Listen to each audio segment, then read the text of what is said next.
Good morning, everyone. I'm Kevin Simmons. I'm from Florida, United States. I lead the Wolfpack CubeSat development team, which is the lead team of the Aerospace and Innovation Academy. The Academy, we work with students from 11 to about 19 years old, and we were the first group in the United States at the middle school level to design, build, test, and fly a CubeSat that was selected through NASA's CubeSat launch initiative. And that was in 2018. We actually launched our second satellite last week. And today we're going to talk to you about Paraglider.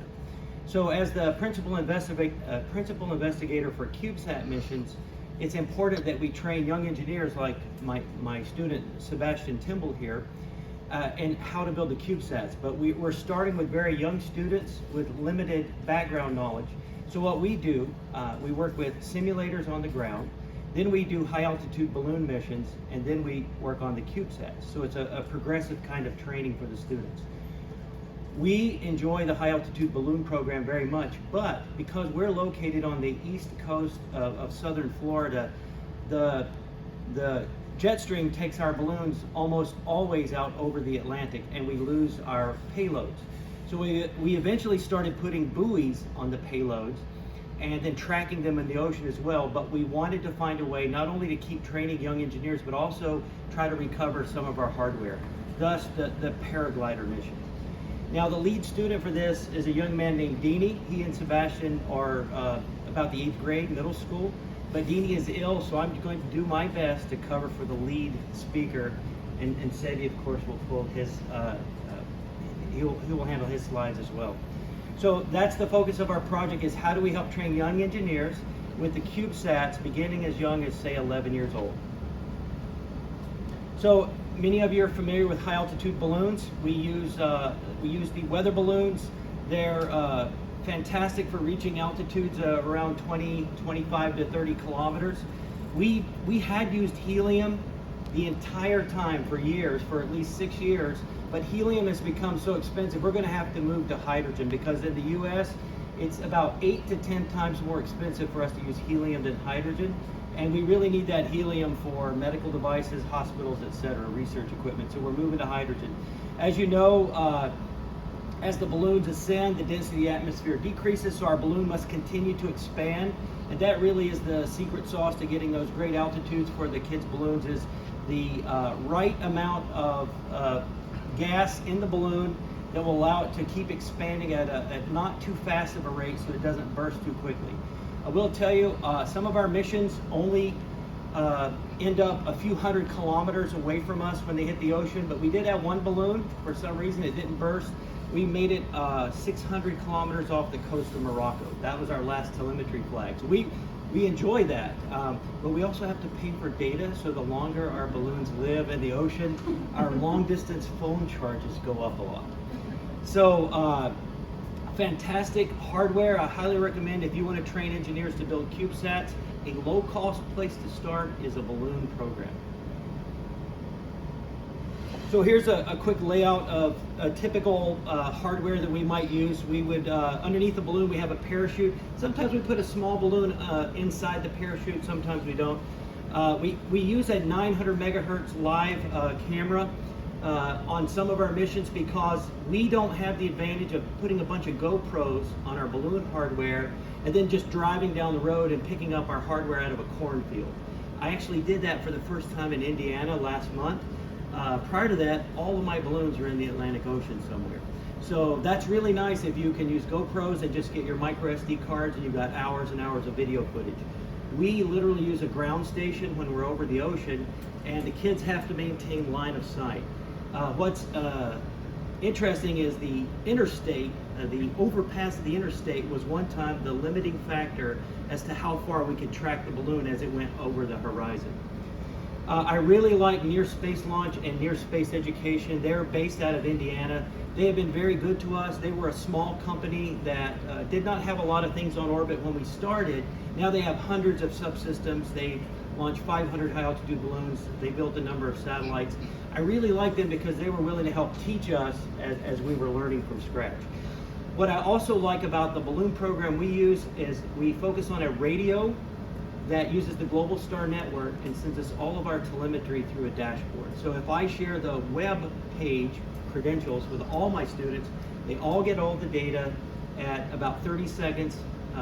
We get a telemetry packet every 30 seconds, and they can download all the data as a spreadsheet. So that's a really good learning tool as well.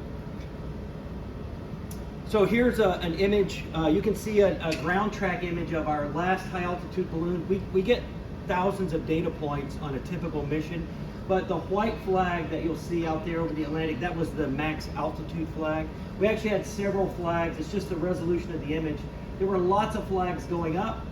The white flag is the max altitude, and then all of those telemetry flags that are close together, that was when the buoy was in the ocean and we were tracking it in the ocean.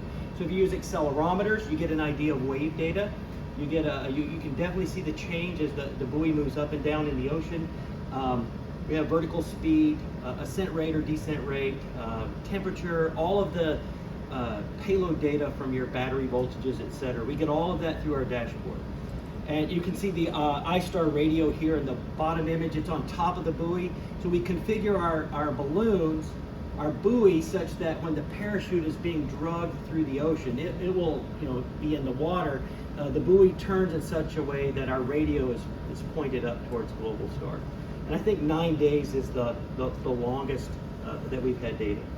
Now I'm going to hand it over to Sebastian and let him share a little more about the Paraglider project itself.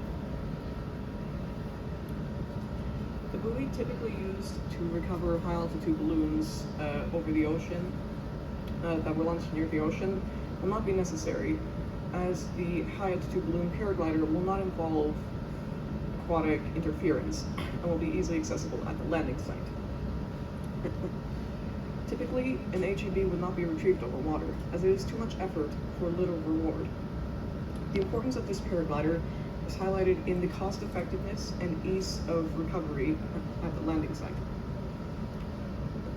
The Paraglider was originally based off of Johann Haji's idea, which was R2 Home, which is a similar paraglider, but was only launched at a low altitude using a drone, whereas the WCDT paraglider will be launched at an altitude of approximately 3,300 meters and will be raised to that altitude using a drone. The main chassis for the payload consists of 3D printed components. These components ensure the stability of the payload and make sure that it will not fall apart during the testing and flight phases. These designs were also based on Johann Haji's designs, but were altered to fit the parameters of an HAB. The software we used for altering these designs was MakerBot Desktop, along with the MakerBot 5th generation 3D printer. However, our 3D printer ran into some trouble, and we had to postpone the build phase many times before we could start. We purchased many components online. These components are stuff that we are not able to make ourselves, such as the parachute at the top of the list. Most of these parts were purchased off of Amazon, but a few were purchased from other vendors. Most of our electrical components were purchased online, as we do not have means of manufacturing them. This GPS compass module near the top of the list plays an important role in guiding the paraglider, and also lets us know where we are over the Earth at any given time. And these two winch circles near the bottom of the list will play a very important role in steering the paraglider, as we will see later. The build phase was based around Johann Haji's instructional video, which was unfortunately hard to follow and not very clear. However, the team was able to adapt the design to be fit for a high altitude balloon, using some other components that we had also purchased. So, some of these electrical components were not able to function as intended, so we had to use some soldering techniques in order to repair them so that we do not have a malfunction during the test phase, the flight phase. If the team were to decide to make a guide for replication of the high altitude balloon paraglider, We'll make sure to be as clear as possible and go through every step for easy replication. After a series of tests, the altitude we hope to get to is an altitude of approximately 3,300 meters, where the high-altitude balloon payload will detach the balloon approximately 1,000 meters before it bursts. This will prevent the latex from the balloon from getting caught on the paraglider as it deploys. The telemetry and paraglider equipment will be reusable. As stated earlier, it will be easily accessible at the landing site and will not be lost at sea. This might also open up many opportunities for physical experiments. Data could not be wirelessly transmitted. So this is truly a student-run effort. The leads are students. Every student working on it, they really have minimal oversight from me, which is really, I think, key in this experiential learning for the students, that they try and fail and solve their 3D printer problems and work on the coding. I know the coding has been quite a challenge for them as well, but they're really doing good work.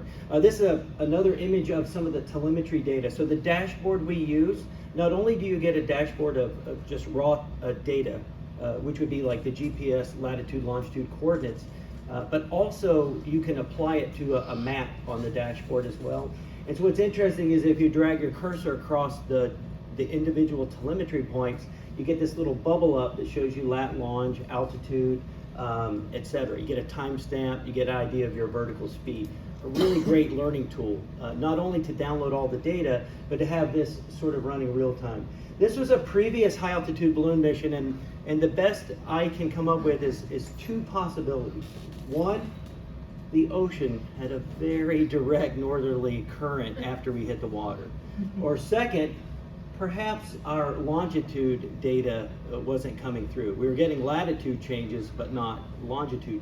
That's the two outcomes. But I thought this was a really interesting event for us on one of our earlier CubeSat missions. Again, this is very similar, the dashboard, to the one we use for actual spaceflight CubeSats. So the next steps, they are, they're working through the code, they're finishing the assembly, and then we're going to have this incremental test plan where we start out with a tethered balloon, and we'll release the paraglider from a tethered balloon, and then, much like we watch the documentaries on the fighter aircraft, you increase the envelope of performance to hopefully get to this maximum height. Why do we do this? We need to train our youngest engineers. Almost all of them have not even had calculus yet. This is where you start. What's nice about it is they're blank pages.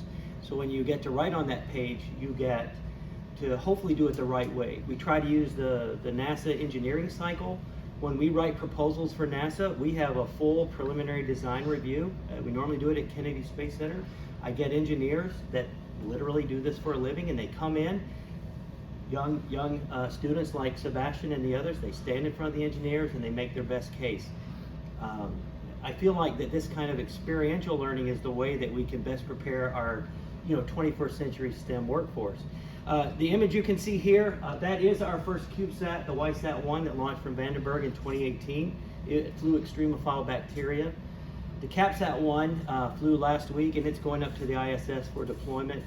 It involves a novel type of, it's looking at, can we use capacitors instead of lithium-ion polymer batteries? So can you fly up a dead CubeSat, charge it on orbit, and then, so it's looking at a novel power system. Our next mission to space is actually a hosted payload on a Sherpa ring, and it was a young man who had an idea in the 7th grade. We got turned down by NASA twice through the CubeSat launch initiative. I had another young man his age who said, we're tired of getting turned down. We've written 10 proposals that NASA turned down. So he's creating a philanthropy foundation where we'll actually we'll have our own high school CubeSat competition and start funding high school CubeSat teams, so we don't have to compete against Stanford and Georgia Tech and the Naval Academy and MIT. I mean, those are great schools, and they have deservedly, they deserve to get these rides through CubeSat Launch Initiative, but there are also great high school and middle school students, and we need to find ways to encourage them and equip them and train them. So the two young men you see in the photo, they're actually a co-I and a PI. The gentleman on the right, he's the PI for the hosted payload. The gentleman on the left, Sammer, his idea in the 7th grade just went to orbit last week, and he's going into the 11th grade. So these are long-term, this is not immediate gratification type work. The kids are on a path where they'll work for years to build these satellites. But we start with the high altitude balloons, and we got tired of losing our payloads in the Atlantic Ocean, so hence a paraglider is a way to try to return it back to us. I think that's all we have for today. Do we have any questions? And thank you very much for your time. Okay, yes, thank you. Any questions from the audience on what they're doing down there in Florida? Yeah. So, as you might know, in Japan, we have same situation. We have to recover the payload in the ocean. And several times we try to use a parafoil or paraglider in order to recover the payload at the desired point. And actually, we have no success about that because for the 100 kilogram, we use a 100 kilogram payload. In that case, we'd like to open the paraglider or parafoil after the payload passing through the jet stream altitude in order to keep the position and in order to reduce the effect of the jet stream. Right. But if we open the parafoil or paraglider in a thick atmosphere, in that case the mechanism of the controller of the parafoil was broken due to the shock of the opening, the parafoil opening. So how do you reduce such kind of what kind of mechanism do you use to reduce to avoid such kind of damage when the parachute is open?